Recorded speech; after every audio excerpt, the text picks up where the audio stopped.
nuestros AINES, ya está creo que un mes en AINES. Ya, doctora. Seguimos con las indicaciones del ketorolaco. Ya. Lo más importante es dolor postoperatorio a corto plazo, como dije, porque a corto plazo porque se produce una hemorragia digestiva alta, dolor agudo del leve a severo porque es el mejor analgésico. Se puede Bien. combinar con opioides, sí, pero no se debe mezclar con la morfina. No se debe mezclar porque dice que 30 miligramos de ketorolaco es comparado con 10 miligramos de morfina. Y seguimos repitiendo no usar por más de 3 días por la RAM que produce a nivel de la gastrolesividad. Según Flores, también se puede utilizar en las indicaciones en una conjuntivitis alérgica, porque dice que se presenta también en dosis oftálmicas en gotas, porque se ha demostrado que no hay reacciones adversas como una irritación ocular o una queratitis o una hipersensibilidad en el paciente, y la utilizan a una dosis de una gota para cada ojo 4 veces al día. Ya, ahí ese término mezclar con morfina no me gustó mucho. Ya, sí se puede combinar porque es un AINE, ¿no? Es un AINE y sí pudiéramos usar morfina, más no es el ideal, porque probablemente él tiene un efecto central, ¿no? Pero ahí la palabra mezclar no quedó muy médica, esa observación nada más, pero se pudiera utilizar morfina y además ketorolaco. Son mecanismos de acción diferentes. Uno es AINE, más el otro es hipnoanalgésico, ¿ya? Sin embargo, te dice que probablemente el ketorolaco vaya a controlarte bien el dolor porque tiene una efectividad muy superior a bajas dosis de morfina. Bien, Jacqueline, te queda una lámina, creo.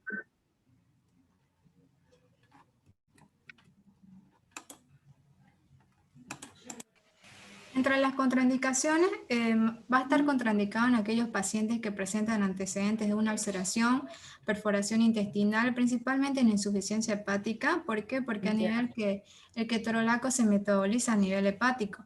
En una insuficiencia renal porque se excreta el 91% a nivel del riñón.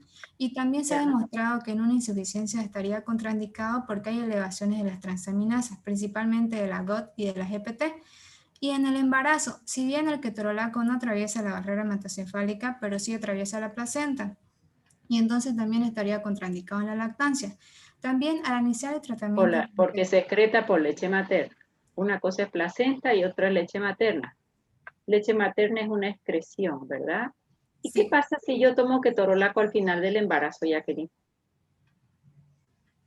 ¿Qué riesgo tengo?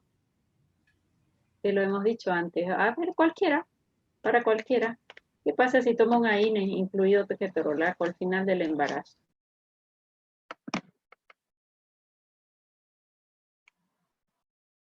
Ya están dormidos o con hambre, ¿no? Evita el cierre del ductus arteriovenoso y al inhibir prostaglandina hace que el embarazo se prolongue y no venga el parto, ¿ya? Y evita en los niños, en el feto, en el producto de la gestación, el cierre del ductus arteriovenoso, ¿ya? Por eso es que a veces cuando yo quiero prolongar el parto usamos una aspirina, pero una aspirina de 100 miligramos, pero bien pudiera usarse el ketorolaco o que la paciente lo tomó y ese va a ser el efecto. Eso va a ser importante. Atraviesa placenta, sí, y también se excreta por leche materna. Entonces el feto recibe una pequeña dosis del fármaco. Muy bien, sigue. Al iniciar el tratamiento con ketorolaco, al paciente hay que recomendarle que va a tener RAN a nivel central, o sea, del cerebro, o sea, puede tener somnolencia, mareo, vértigo, y por eso se recomienda precaución al conducir vehículos. Y entre las reacciones adversas, que es lo más importante del ketorolaco, todas van a ser mayormente a nivel gastrointestinal. Puede haber irritación gastrointestinal, perforación, dispepsia, náuseas, diarrea, ulceración, sangrado digestivo, que es lo más importante. Por eso no se debe, tenemos pasar la indicación de más de 3 días. Y entre las interacciones, se puede interaccionar con el Probanacid, que este aumenta la semivía de eliminación del ketorolaco y también su concentración plasmática. Eso sería todo, doctora.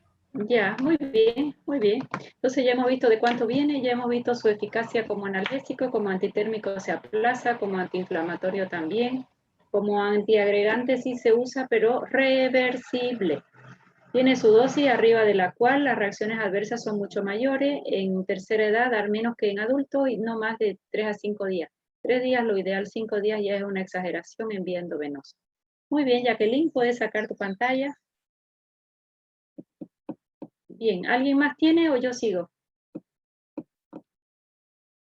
Los pocos sobrevivientes que quedamos. Bueno, vamos a continuar. Ketorolaco, ya hemos hablado de ketorolaco, ok. Ya estamos, ketorolaco. Ketoprofeno, hermanito de ketorolaco. ¿Ven mi pantalla? No, estoy compartiendo, ¿no? Sí, doctora, se puede ver. ¿Y por qué no se agranda? Ahora sí, esta computadora está lenta como la dueña, ¿eh? Ando con las neuronas atrofiadas, ya me parece. Ketoprofeno. Ketoprofeno es hermanito de ketorolaco, también con elevada efectividad, ¿ya? Ketoprofeno también es un AINE derivado del ácido. No me interesa mucho de quién sean derivados. Lo que más me interesa que ustedes sepan es sus efectos farmacológicos y las diferencias que hay entre unos y ellos. En cuanto a su mecanismo de acción, ketoprofeno inhibe ciclooxigenasa, igual que todos. Inhibe ciclooxigenasa, la COX-1 y la COX-2, pero acá tengo una benevolencia de él. Inhibe síntesis de leucotrienos. ¿Qué ventaja me trae esto? Si inhibe síntesis de leucotrieno, ¿en qué paciente lo pudiera usar con un mayor margen de seguridad? Pacientes asmáticos. Más bronquial, doctora. Sí, señor. ¿Qué va a pasar en un asmático si le damos aspirina e ibuprofeno? Doctora, se va a estimular más la otra vía, la vía alterna de la inflamación y más Se bloquea la principal y se alimenta la alterna. Y la alterna es la responsable con los leucotrienos de toda su fisiopatología. Bien, algo hemos aprendido. Entonces, ketoprofeno va a ser de elección probablemente en estos pacientes asmáticos, alérgicos, con problemas principalmente de alergia, de hipersensibilidades. Estabiliza membrana lisosomal. Eso es un beneficio para ellos. Antagoniza bradicinina. Y acá está su extra. Su extra es que antagoniza los receptores NMDA. Por lo tanto, es un excelente aliviador del dolor por un mecanismo extra, ¿ya? De bloquear la conducción en canales al sodio. Cuando estos receptores NMDA, N-metil, ahorita me voy a acordar, dioxigenasa, ellos transmiten dolor, ¿ya? Y este fármaco, además de inhibir ciclooxigenasa, además de bloquear la alimentación en vía de los leucotrienos, además bloquean la conducción del dolor y evitan esta despolarización por estos canales probablemente del sodio relacionados al dolor. Es N-metil de aspartato, eso significa NMDA, ¿ya? O sea que tengo un extra mecanismo de acción. Y hay muchos estudios que comparan ketorolaco, ketoprofeno como similares efectividades en manejo de dolor. Más el ketoprofeno tiene este extra que muy pocos lo manejan, ¿ya? Ketoprofeno es primera elección en pacientes alérgicos o asmáticos y probablemente de muy buen control del dolor por este mecanismo extra. Antiinflamatorio, antipirético, antiinflamatorio se aplaza, ya le gana siempre un ibuprofeno, un diclofenaco. Fíjense ustedes que cada fármaco tiene lo suyo, ¿verdad? Su acción analgésica sí es buena. Analgésico periférico sería la inhibición de ciclooxigenasa y central sería el bloqueo de los receptores NMDA, de la N-metil de aspartato. ¿Quedó claro? Fíjense que nosotros decimos analgesia periférica cuando es inhibición de ciclooxigenasa, pero a nivel central es otro tipo de analgesia que la hacen los hipnoanalgésicos. ¿Quedó claro? Sí, doctora. ¿Están cansaditos? Tenemos que aguantar porque están los pacientes tranquilos y tenemos que recuperar la clase que les debía yo. ¿Ya? Así que nos aguantamos un poco.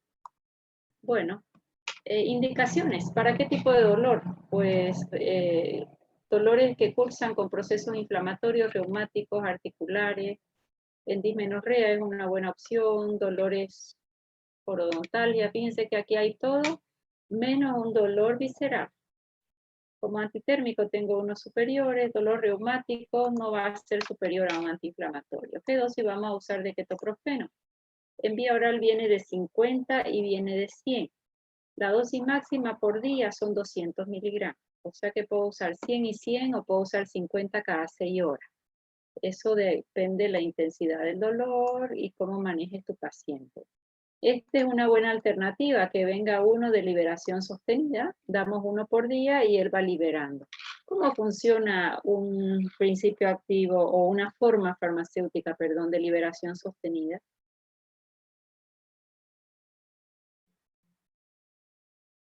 De dos formas. Si es una cápsula, puedo tener gránulos adentro que cada uno tenga diferentes velocidades de disolución, o puede ser un comprimido con diferentes capas y cada capa tiene diferentes velocidades para liberarse y que se pueda absorber el principio activo, ¿no? Eso lo vimos en farmacocinética, de dos maneras, microgránulos o capas en un comprimido recubierto.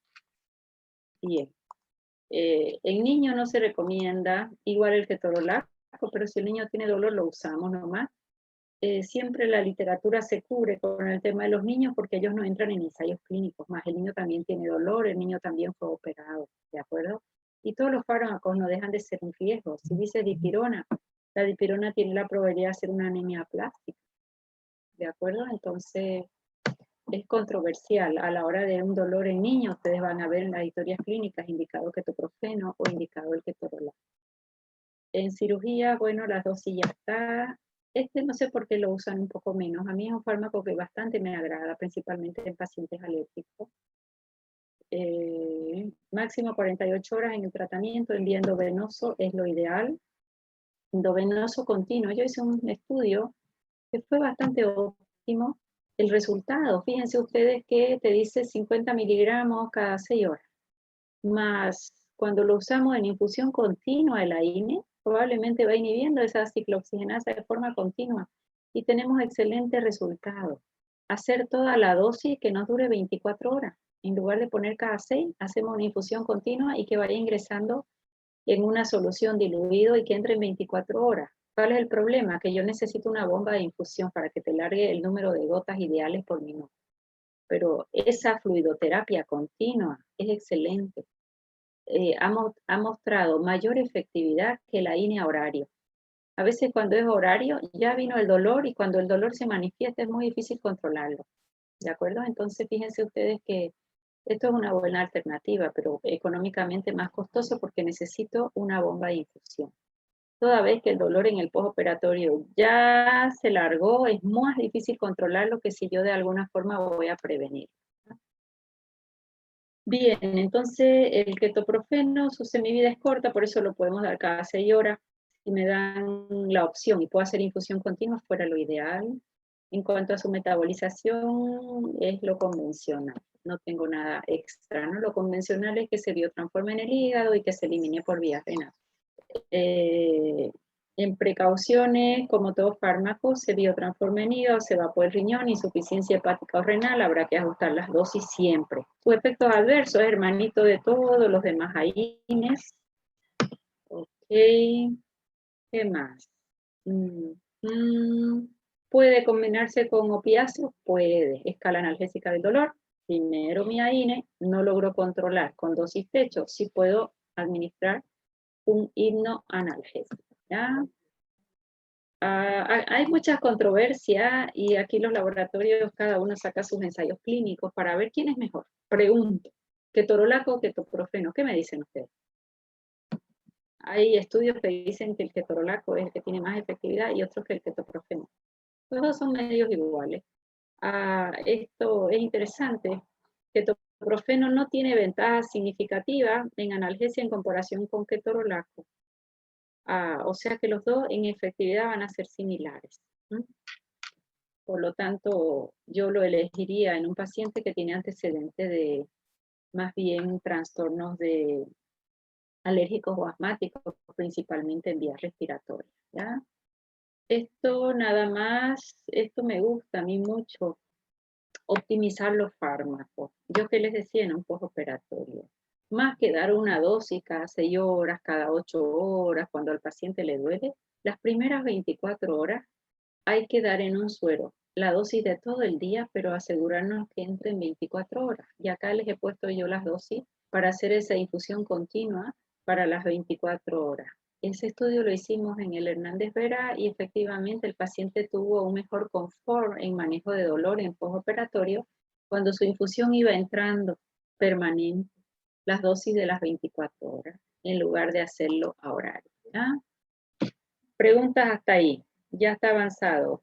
Dipirona, paracetamol, ketorolaco, ketoprofeno. Preguntas. Bueno, vamos con diclofenaco. Diclofenaco es el más conocido. Ojo, su porcentaje o casuística de anemia plástica es hermanito de la dipirona. Todo el mundo le dice dipirona, anemia plástica. Diclofenaco tiene la misma casuística. Casuística es el número de casos por habitante año por utilización. Diclofenaco lo tienen en la forma farmacéutica que ustedes quieran. Empecemos por la cabeza. Colirio lo tenemos para los ojos como antiinflamatorio. Para la piel lo tenemos, espérenme un segundito. ¿Aló? ¿Qué dice Xiomara? Cante que estoy dando clase. Sí. Positiva, Xiomara. Ya. ¿Y tenés síntomas?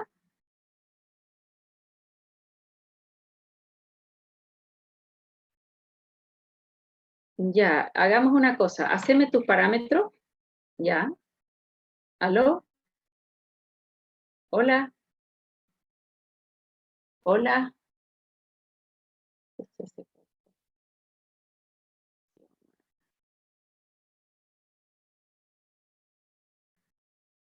Xiomara, hacemos lo siguiente. Mándame tu reporte con oxigenación, con presión, temperatura.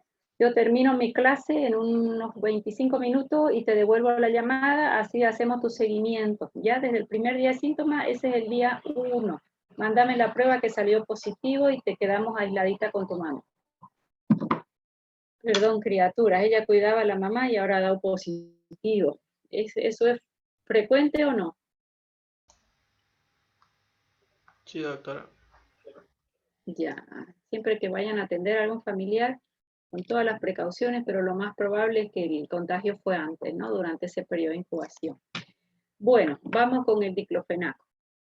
Ya, el diclofenaco le decía por todas las vías. Lo tenemos en gel, tenemos diclofenaco en comprimidos biodispersables para chupar, que viene bien para los niños. En vía oral, ¿de cuánto viene el diclofenaco? A ver, ¿quién sabe algo? De lo que quieran, todos múltiplos de 25. De 25 no, de 12.5. Viene de 12.5 por 2, 25. Por 2, 50. Por 2, 100. Pero viene uno de 75 también, en comprimido. ¿De acuerdo? También vienen ampollas 75 miligramos, cuya dosis techo es 150 miligramos por día. O sea que puedo poner la ampolla 75 miligramos cada 12 horas. ¿Ya? Por día en vía oral no tiene mayor efectividad de usar 150 miligramos por día, o sea que puedo usar 50 cada 8 horas, o hay uno de liberación sostenida de 100 miligramos también. En supositorio para niños tenemos de 12.5 miligramos, en colirio no sé si al 1, al 2, al cuánto por ciento, la verdad que no sé. A mí no me gusta indicar colirio, sino que lo haga el oftalmólogo, porque a veces puede haber hasta un daño en la córnea y el fármaco hacer más daño que el medicamento, ¿de acuerdo? O sea que todo lo que es oftalmológico, lo ideal, más de una lágrima artificial, normalmente yo no indico, hasta que el oftalmólogo pueda hacer una revisión adecuada, ¿ya? El diclofenaco, ¿por qué se caracteriza? ¿Cuál es su plus que tiene? ¿Cuál es su principal efecto por el que se destaca? Antiinflamatorio, o sea que va a ser útil en dolor donde cursa la inflamación, ¿ya? Sea todo lo que cursa con inflamación es un buen fármaco, bursitis, tendinitis, osteoartritis, todo lo que curse con inflamación, el diclofenaco es una excelente opción. Como analgésico es bueno cuando cursa con inflamación, antiinflamatorio excelente, antitérmico no es un buen antitérmico, Antiagregante sí es, pero mientras está el fármaco allí, pero no es una antiagregación como la ácido acetil salicílico, que es irreversible. Dolor de parte blanda sí. Otros procesos dolorosos sí. Dolor no visceral. Sí va a ser útil en odontalgias, sí va a ser útil en cefalea, incluso en los primeros estadios de migraña, incluso en un postoperatorio. Hacer una buena dosis de diclofenaco pudiera controlar el dolor. Este es el que más conocemos. Las dosis habituales, sí, depende de la edad, depende si es un niño, si es un adulto, ahí nos vamos a mover desde 25 hasta 150 miligramos día. Adulto, mayor a 150 miligramos día, no tiene sentido administrar más dosis, porque no voy a conseguir más analgesia, esa es su dosis techo, ¿de acuerdo? Y el sí es nefrotóxico. Hay un diclofenaco sódico, hay un diclofenaco potásico. El efecto como diclofenaco es el mismo de los dos, pero el sódico va a ser una mayor elevación de presión arterial que el potásico. Esa va a ser su diferencia. Bueno, la sal potásica acá está similares al sódico. En la migraña sí, hasta 200, eso como dosis techo. Incluso hay algunos libros que te dicen hasta 150. Hay otros que te abren el abanico hasta 200 miligramos por día como dosis techo. En ampolla viene 75, damos cada 12 horas. ¿Sirve dar cada 8? No me sirve, por su semivida está muy bien puesto, 75 miligramos cada 8 horas. Periodo máximo para uso parenteral, como casi todos, son 48 horas. En los niños, como todo, siempre dice, no está totalmente determinado en niños, más lo usamos siempre, y la dosis normalmente es 1 miligramo por kilo. Como dosis alta puedo hacer hasta 3 miligramos kilo día, 3 miligramos kilo dosis, no es kilo día, ¿ya? Eso depende de la edad del paciente, las características, el tipo de dolor. Fíjense que si es 50 miligramos por dosis en adultos, 50 entre 50 es 1, entonces 1 miligramo por kilo dosis. Que puedo llegar hasta 3, sí. Puedo llegar hasta 3, pero para todo el día. ¿Qué me dice el chat? Se elimina por vía biliar un 35%, sufre ciclo enterohepático. No sufre ciclo enterohepático el diclofenaco, pero una parte se va por vía biliar. No todo fármaco que se elimine por vía biliar va a sufrir ciclo enterohepático, ¿no? Es decir, se va por vía biliar y se fue por las heces y chao pescado, se fue. Sin embargo, el ciclo enterohepático llegó al intestino para ser eliminado vía biliar, es desconjugado y vuelve a absorberse. Eso lo hacían, por ejemplo, fármacos como la indometacina, lo hace un poco el meloxicam también, por eso tiene semividas un poco más largas. Diclofenaco no sufre un ciclo enterohepático si tiene una eliminación biliar. Okay. Bueno, en su farmacocinética, metabolismo de primer paso, nada, distribución, tiene una buena, esto es importante, líquido sinovial. En líquido sinovial, entonces para este tipo de inflamaciones a nivel de articulaciones es un buen fármaco, más es para inflamación aguda, más que una inflamación crónica, eso también es importante. Se elimina una parte por biotransformación hepática y por bilis un 35%, como recién comentaba su compañera en el chat, está muy bien. Yo solo en farmacocinética, fíjense que recalco cuando hay algo bien importante, lo normal es que se biotransforme en el hígado o que se vaya por el riñón. Pero hay algunos que tienen alguna particularidad y vamos haciendo algunas referencias, ¿ya? Intramuscular se coloca sin ningún problema. 75 miligramos la ampolla cada 12 horas. Reacciones adversas, como de todo, las digestivas son bastante altas, ¿no? Las casuísticas. Puede aumentar presión arterial, sí, principalmente el diclofenaco sódico. Puede hacer una hepatitis medicamentosa, tiene todo derecho, como cualquier fármaco que se biotransforma a nivel hepático. En la piel puede hacer dermatitis, como cualquier fármaco, sí, y puede hacer a nivel renal la nefrotoxicidad también. Fíjense que son los efectos adversos típicos de los AINE. A nivel de la sangre, esto es interesante, porque solo la dipirona, no solo la dipirona tienen Solo la dipirona tiene esa etiqueta, ¿verdad?, de anemia plástica, pero si ustedes buscan literatura, relación a granulocitosis, anemia plástica, el diclofenaco se asocia de forma significativa con anemia plástica. Sin embargo, se lo usa libremente, fármaco de venta libre, el paciente se automedica, ¿verdad? Sin embargo, probablemente tiene una etiqueta muy parecida al de la dipirona, ¿de acuerdo? Puede hacer hemorragia, sí, porque inhibe agregación plaquetaria, pero no de forma irreversible, sino de forma reversible. ¿Es gastrolesivo? Sí. ¿Puede hacer hemorragia, úlcera, gastritis? Sí.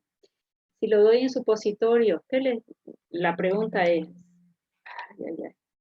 ¿será haciendo, permítame, doctora Lucy,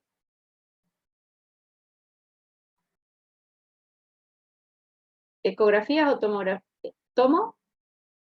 Ya, ahorita lo veo. Ok. Ya. ¿Y laboratorio alcanzó a hacer? No.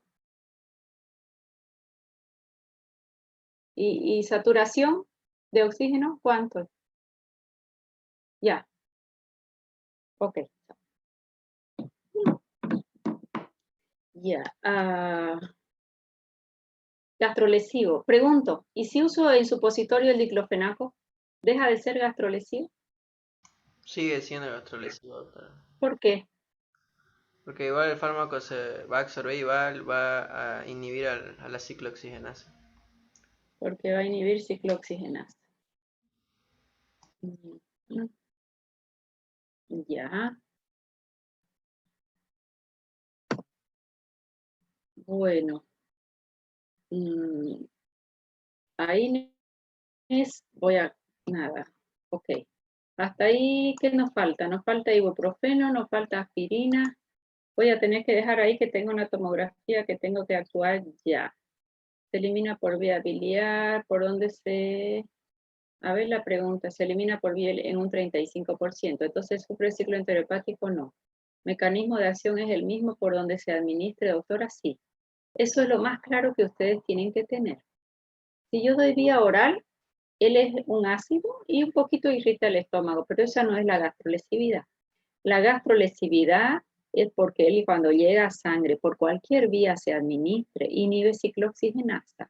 Y nosotros tenemos la ciclooxigenasa como protectora gástrica. Y si yo la inhibo, que es la COX-1, que es la constitutiva, entonces aumenta producción de ácido clorhídrico, disminuye moco, disminuye bicarbonato y hace la gastrolesividad, independiente de la vía que administra, así lo coloque intramuscular, así lo coloque en vena, así lo coloque por supositorio. ¿Ya? Eso es lo más claro que tienen que tener. Uno normalmente recibe su receta y te dicen, como usted tiene gastritis, le voy a poner en la colita intramuscular, es un error, sigue siendo gastrolesivo. Solo ha disminuido un poquito la irritación por hacer localmente, por ser un ácido y actuar localmente en mucosa gástrica. ¿Está mejor, Álvaro? ¿Quedó clarísimo? Dejó su pregunta y se fue don Álvaro López. A ver, en el chat, sí, doctora. Ok, bueno. ¿Preguntas hasta aquí? ¿Ninguna? Bueno, ya no pude más con los pacientes. Tengo que responder, vamos a tener que dejar aquí. Nos faltó unos 15 minutitos de clase, ¿ya? Los voy a esperar día jueves. Ya, el día jueves, en el horario normal de momento. ¿De acuerdo? Sí, doctora. Ya, vamos a dejar aquí la clase. Los espero jueves y sábado de la próxima semana. Espero ya con un solo Zoom terminar lo que falta, ya es poco. Fíjense que solo ya estamos diciendo la dosis y si hay alguna diferencia entre ellos. Lo más importante de ahí ya está. El siguiente tema es hipnoanalgésico. Con eso ya tengo manejo de dolor. Me falta antitusivos, mucolíticos y expectorantes y terminamos respiratorio. ¿Ya? Con eso terminaríamos sistema respiratorio para entrar ya a endocrino, creo que voy a hacer, no, gastro primero, gastro y después endocrino. ¿Está bien? Bueno, ya quedan solo 10 minutos de clase. Los libero, vayan a almorzar, que tengan un buen fin de semana, cuídense mucho, que está complicado este tema de COVID. ¿De acuerdo? No sirve el micrófono, ya. Ok, bueno. Que tengan buen fin de semana. Les veo. Adiós. Hasta luego. Hasta luego, doctora. Chao. Gracias, doctora. Salir de la reunión.